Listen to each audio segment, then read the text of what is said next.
निश्चित रूप से वार्ता काफी सौहार्दपूर्ण, सहानुभूतिपूर्ण उन्होंने वार्ता की है, संवेदनापूर्ण वार्ता की है, भाई की तरह उन्होंने वार्ता की है, तो निश्चित रूप से सकारात्मक है। और इसके लिए मैं भारतीय जनता पार्टी और एनडीए की भूरी भूरी प्रशंसा करता हूं। और हम लोग आज कह दिए हैं उनको कि समस्या मुक्त शिक्षक होगा और 4 लाख शिक्षक एनडीए के साथ होंगे।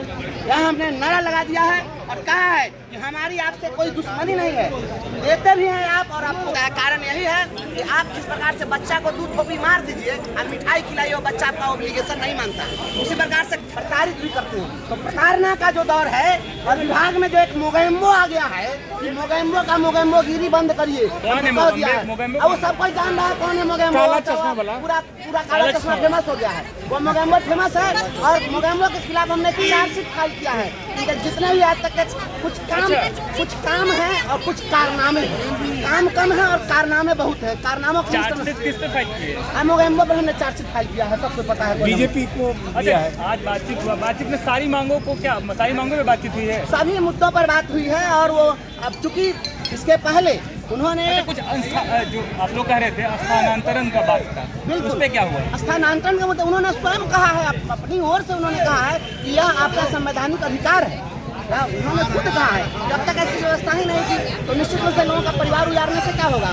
परिवार उजाड़ना किसी का उद्देश्य नहीं होना चाहिए वह बहुत, लेकिन अभी तक चूंकि यह मैं नहीं कर सकता हूँ। उन्होंने अपनी सहानुभूति दिखाई है, निर्णय लेना है। भरोसा बिल्कुल भरोसा है, निश्चित रूप से भरोसा है। जब एनडीए की सरकार रही है तब तक इन लोगों ने पहल की है तो कुछ न कुछ मिला है। आज बीए चौधरी सक्षमता परीक्षा पे वो 5 अटेम्प्ट की बात, ऑफलाइन और ऑनलाइन की बात की है, उस पर क्या बातचीत हुई? हम लोग उनसे ऑफलाइन और ऑनलाइन तो मांग ही नहीं रहे हैं, हम तो कह रहे हैं कि परीक्षा नहीं लीजिए। हमने माननीय सम्राट चौधरी जी को कहा है कि भारतीय जनता पार्टी की सरकार है मध्य प्रदेश में, और मध्य प्रदेश में भारतीय जनता पार्टी की सरकार ने वहाँ के जो लोकल बॉडीज, जो स्थानीय निकाय शिक्षक थे, उनको शिक्षा विभाग में 1 जुलाई 2018 के प्रभाव से सीधे सामंजित किया बिना किसी परीक्षा के। तो आपकी एक जगह सरकार अगर बिना परीक्षा के सामंजित करती है तो दूसरी जगह आप ही की सरकार परीक्षा क्यों लेगी? और यह परीक्षा कैसे मान ले कि अंतिम परीक्षा हो जाएगी? अभी तक दक्षता परीक्षा, पात्रता परीक्षा, डीएलएड परीक्षा, बीएड परीक्षा, दिस परीक्षा, दैट परीक्षा, अग्नि परीक्षा, वायु परीक्षा, जल परीक्षा, कितनी परीक्षा ये? और दक्षता परीक्षा का मतलब होता है, दक्ष का मतलब क्या होता है? Highly expert.